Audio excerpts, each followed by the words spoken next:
Maths concept academy. मेरा नाम रवि, मैं आपके लिए मैथमेटिकल कंटेंट और साथ ही साथ केवीएस की अपडेट लेके आता हूँ। तो आप लोगों ने नोटिस करा होगा कि काफी दिन से पढ़ाई वाली वीडियो नहीं आ रही। उसका एक वजह है कि आप लोग इस चीज को सपोर्ट नहीं कर रहे हो, ठीक है ना।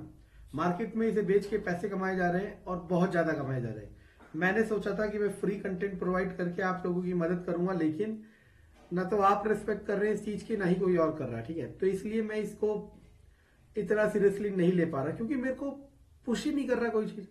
फिर भी लेकिन जो आप लोगों के डाउट है, वो जो आप कमेंट में बोल रहे हो, वो जरूर कराऊंगा, ठीक है ना।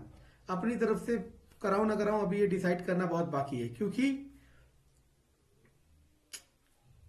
अंदर से मन नहीं कर रहा, क्योंकि आप लोगों को इस चीज की कदर बिल्कुल भी नहीं है, ठीक है ना। तो आज मैं आपको जो टॉपिक करा रहा हूं वो है सर्कुलर मोशन। मोशन चैप्टर में सर्कुलर मोशन बहुत ही इंपॉर्टेंट टॉपिक है, और जिसका साइंस बैकग्राउंड नहीं है उसको ये बहुत मुश्किल से समझ आता है। समझ आ रहा है मैं क्या कह रहा हूं? बहुत ही मुश्किल टॉपिक है, सॉरी बहुत ही पता नहीं क्या था, जो भी है बहुत अच्छा टॉपिक है, ठीक है ना। तो मैं इसको आज आपको समझाऊंगा और इसके एमसीक्यू कराऊंगा कम से कम 10, ठीक है। और अगर आपने समझ लिया और वो 10 एमसीक्यू को समझ लिया तो आप सर्कुलर मोशन समझ जाएंगे, और जो नॉन साइंस बैकग्राउंड है उसे तो बहुत ही हेल्प होने वाली है, ठीक है ना। सबसे पहले तो सर्कुलर मोशन कहते किसे हैं? मान लो कोई चीज ऐसे गोल गोल घूम रही है, किसी फिक्स रेडियस के या फिक्स सेंटर के अराउंड कोई चीज घूमे जा रही है, तो उसे कहते हैं सर्कुलर मोशन। वो क्या क्या हो सकता है? जैसे सन के चारों ओर अर्थ घूम रहा है, लेकिन इसको सर्कुलर नहीं कहेंगे क्योंकि ये इलिप्टिकल है। आपको पता है कि नहीं है कि सन के चारों ओर अर्थ इलिप्टिकल ऑर्बिट में घूम रहा है, ठीक है ना। चलो, आप ऐसे भी कह सकते हो कि जैसे आपने एक पत्थर को धागे में बांधा है, पत्थर है, धागा है, अब आप इसे घुमा रहे हो, तो देखो ये पॉइंट हो गया सेंटर, ये हमारा स्टोन, और ये पत्थर घूमे जा रहा है, ठीक है। सुनते रहना, अगर ये एग्जांपल समझ लिया तो आपको आसानी होगी। मान लो मैं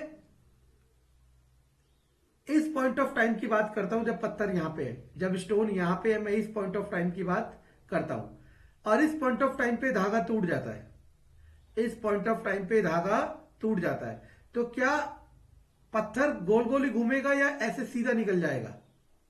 आपने करा, अभी हम बचपन में बहुत करते थे, ऐसे पत्थर को ऐसे बांध के घुमाते थे और एक एंगल पे छोड़ देते थे, मतलब एक पॉइंट ऑफ टाइम पे छोड़ देते, पत्थर सीधा ऐसे भागता था, है ना। तो इस चीज को सर्कल में किसी भी पॉइंट पे, किसी भी पॉइंट पे अगर आप ऐसे लाइन खींचते हो जो सिंगल पॉइंट से टच होकर जा रही है, उन लाइन को टेंजेंट कहते हैं, हिंदी में कहते हैं स्पर्श रेखा। टेंजेंट और हिंदी में कहते हैं स्पर्श रेखा, ठीक है। अब सुनना मैं क्या कह रहा हूं, यानी कि हमने क्या देखा कि ये पत्थर, यानी कि जो भी चीज घूम रही है, वो जाना तो ऐसे जाती है टेंजेंशियली, जाना तो टेंजेंट के अकॉर्डिंग चाहती है, लेकिन वो टेंजेंट के अकॉर्डिंग ना जाके गोल गोल घूम रही है। क्यों? क्योंकि ये जो रस्सी है, ये जो धागा है, ये इसे एक फोर्स लगा रहा है, जो फोर्स इसे मजबूर कर रहा है कि सर्कुलर पाथ पर ही घूमे। समझ आ रहा है मैं क्या कह रहा हूं? और ये फोर्स जो होता है, इसी फोर्स को हम कहते हैं सेंट्रीपिटल फोर्स।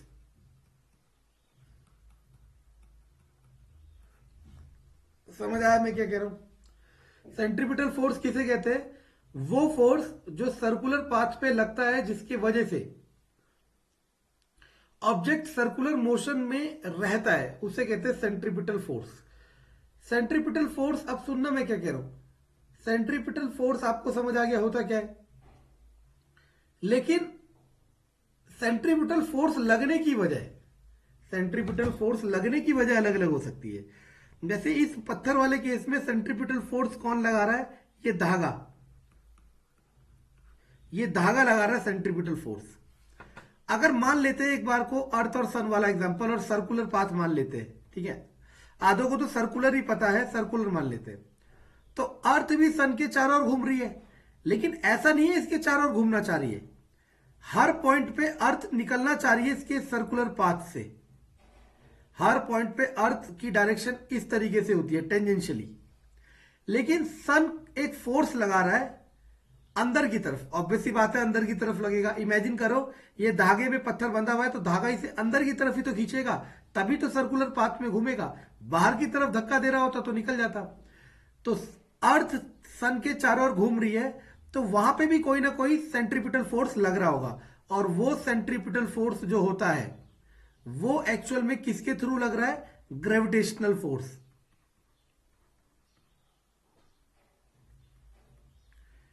हिंदी में कहते हैं गुरुत्वाकर्षण बल।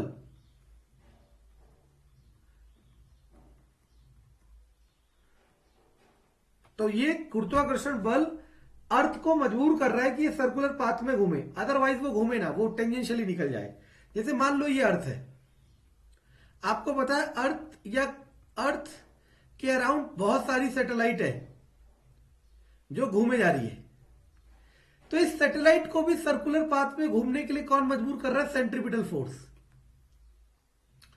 क्योंकि अगर किसी भी पॉइंट ऑफ टाइम पे आप सैटेलाइट की डायरेक्शन पता करना चाहो तो कैसे पता करोगे? टेंजेंशियली। कैसे पता करोगे? टेंजेंशियली। समझ आ रहा मैं क्या कह रहा हूं? लेकिन वो टेंजेंशियली इस पाथ से बाहर निकल नहीं पा रहा, यानी कि इसको एक अंदर की तरफ एक फोर्स लग रहा होगा जो इसको मजबूर कर रहा है कि ये सर्कुलर पाथ में घूमे, और उस फोर्स का नाम होता है सेंट्रीपिटल फोर्स। और इस केस में वो फोर्स कौन लगा रहा है? Gravitational force. समझ आया? चलो, अब ये जो सेंट्रीपिटल फोर्स होता है,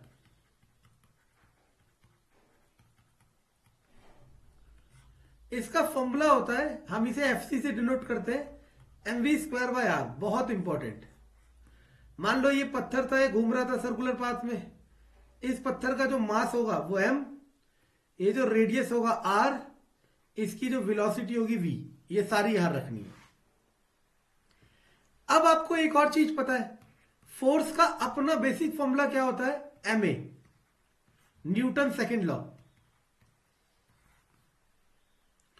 अगर मैं दोनों को कंपेयर करता हूं, M A equal to mv²/r, a equal to v²/r, और इस एक्सेलरेशन को नाम दे दिया centripetal acceleration.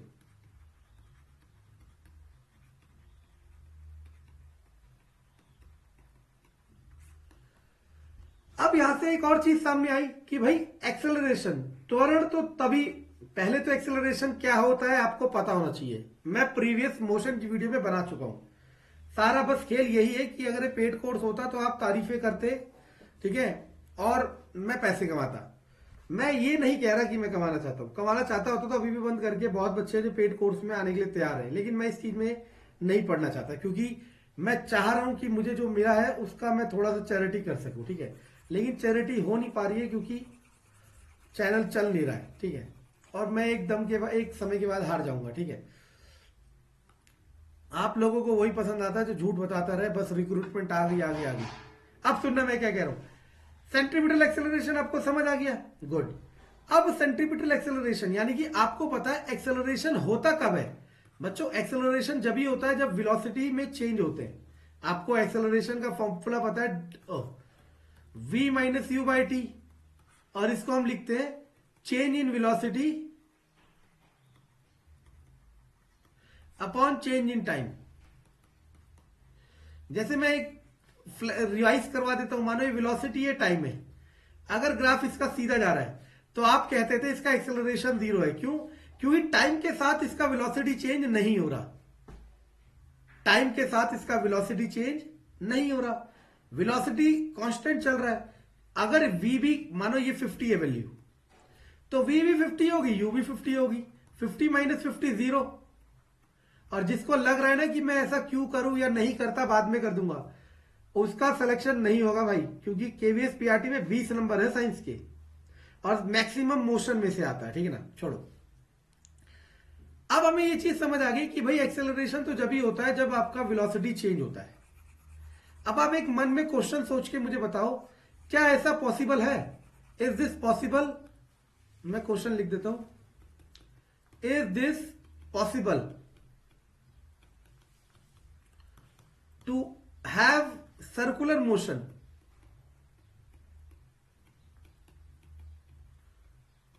with constant velocity. This is the biggest question of the circular motion.